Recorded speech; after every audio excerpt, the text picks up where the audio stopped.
عندك مخاوف طول الوقت مسيطرة عليك وعلى حياتك ومقيضاك ومخلياك دايما مش قادر تاخد خطوة لأمام، ولا عارف تنجح ولا عارف تشتغل ولا عارف تعمل علاقات بسبب المخاوف الكتير اللي مسيطرة عليك. تعالى أقولك على أهم 3 مفاتيح تواجه بيهم المخاوف اللي عندك.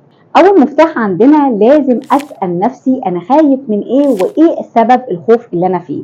أنا ممكن أكون عندي مخاوف كتير جدا ومش محدد السبب الأساسي اللي أنا خايف منه وخايف ليه من الحاجة دي.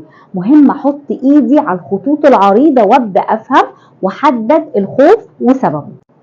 المفتاح التاني ان انا لازم اعمل مواجهه لمخاوفي. طول ما انا عماله اجتنب المخاوف وعماله داري ان انا خايف، طول ما هي بتزيد جواك وانت مش واخد بالك. لازم تكون شجاع وتعمل مواجهه للمخاوف اللي انت خايف منها. رقم 3 واخر مفتاح عندك، لازم تعزز وتبني ثقتك بنفسك. طول ما انا عمال اشتغل على نفسي واعزز ثقتي بنفسي، طول ما انا